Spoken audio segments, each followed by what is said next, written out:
Hello नमस्कार दोस्तों। इस वक्त रशिया यूक्रेन वॉर में F-16 और सुखोई 35 आमने सामने हैं। ये दोनों फाइटर जेट्स अपनी यूनिक कैपेबिलिटीज और खूबियों के लिए जाने जाते हैं। लेकिन आज हम बात करेंगे इन दोनों फाइटर जेट्स की उन खूबियों की, जैसे उनके साइज, मिसाइल्स और कैपेबिलिटीज की। अगर इन बेसिस पर इनका मुकाबला होता है तो कौन बाजी मारेगा? हाल ही में रशिया ने दावा किया कि उन्होंने एक F-16 जेट को मार गिराया, जिसके बाद यूक्रेन ने अपने एयर चीफ को पद से हटा दिया। लेकिन सवाल यह उठता है, क्या सच में सुखोई 35 F-16 से ज्यादा एडवांस्ड है? तो चलिए पूरी डिटेल में न जाकर कुछ की पॉइंट्स के जरिए समझने की कोशिश करते हैं कि आखिर मुकाबले का नतीजा क्या हो सकता है। F-16 ने 1970s में अपनी सर्विस शुरू की, जबकि सुखोई 35 ने 1990s में एंट्री ली। दोनों जेट्स के बीच एक बड़ा टाइम गैप है। अब यूक्रेन को जो F-16 फाइटर जेट्स मिले हैं, वो कह सकते हैं कि पुराने मॉडल्स हैं, जिन्हें बाद में अपग्रेड किया गया और अब यूक्रेन के पास भेजे गए हैं। इन जेट्स में जो अपग्रेड्स हुए हैं, उनमें रेडार सिस्टम्स और जीपीएस शामिल हैं, जिन्हें मॉडर्न टेक्नोलॉजी के साथ एनहांस किया गया है। लेकिन जो सुखोई 35 है या सुखोई 35S है, वो एक 4++ जनरेशन का फाइटर जेट है, जबकि F-16 एक 4th जनरेशन का जेट है। दोनों के बीच टेक्नोलॉजी और कैपेबिलिटीज का काफी अंतर है। वैसे सुखोई 35S की सबसे अनोखी बात यह है कि इसमें विशेष प्रकार की मिसाइलें लगी हैं, जिन्हें फायर एंड फॉरगेट कहा जाता है। इन मिसाइलों की क्षमता बेहद बेमिसाल है। सुखोई 35 में लगे रडार दुश्मन को 400 किलोमीटर दूर से ही पहचान लेते हैं, और इनमें लगे मिसाइल्स भी 400 किलोमीटर की दूरी से दुश्मन पर हमला करने में सक्षम हैं। ये इसकी एक महत्वपूर्ण विशेषता है।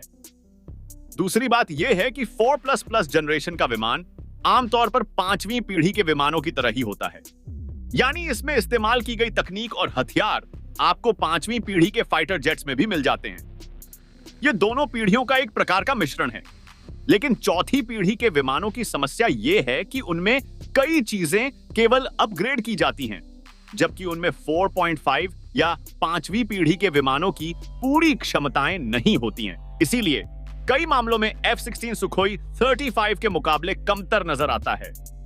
आकार की बात करें तो भी सुखोई 35 F-16 से लगभग 2 गुना बड़ा है। इसका वजन भी लगभग 18 टन अधिक है। सुखोई 35 एक 4.5 जनरेशन का फाइटर जेट है, जिसे कई अपग्रेड्स के बाद बेहद खतरनाक बनाया गया है। इसके विंग स्पैन की बात करें तो यह 50 फीट है और इसकी कुल लंबाई 72 फीट है। आकार में यह अमेरिकी वाइपर से काफी बड़ा है। सुखोई 35 में 30 mm की कैनन लगी हुई है, और इसके अलावा एयर टू एयर और एयर टू ग्राउंड ऑर्डिनेंस मिसाइलें भी हैं। इनमें से सबसे चुनौतीपूर्ण मिसाइलें R-37 और R-77 radar homing air to air मिसाइलें हैं, जिन्हें रूसी सेना दूर से ही फायर कर छोड़ देती है, और ये अपने लक्ष्यों को आसानी से भेदने में सक्षम होती हैं। हमने दोनों फाइटर जेट्स का 3 मुख्य आधारों पर तुलना की है। पहली, उनकी मिसाइल क्षमताओं के आधार पर, दूसरी, दोनों के सर्विस में आने के समय के आधार पर, और तीसरी, उनके आकार के आधार पर। इन तीनों ही मानकों पर सुखोई 35 को बढ़त मिलती दिखाई देती है। वैसे बता दें कि F-16 भी एक बहुत ही बेहतरीन फाइटर जेट है, और सुखोई 35 भी उतना ही बेहतरीन है। लेकिन सुखोई 35 की थ्रस्ट वेक्टरिंग टेक्नोलॉजी इसे एजाइल मैन्यूवर करने की क्षमता प्रदान करती है। F-16 भी एक बेहतरीन फाइटर जेट है, जिसमें कई महत्वपूर्ण मिसाइलें लगी हैं, जैसे कि AIM-120 advance medium range air to air missile. इसके अलावा इसमें AIM-120D मिसाइल भी है, जिसकी मारक क्षमता लगभग 100 मील तक है।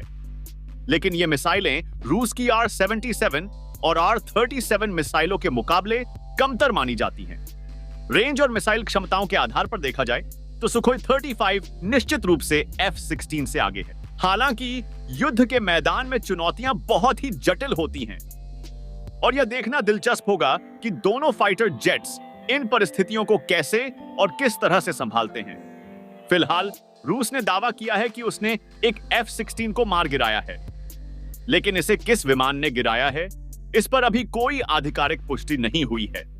लेकिन जिन मानकों पर हमने चर्चा की है, उन सभी पर सुखोई 35S को बढ़त मिलती दिख रही है।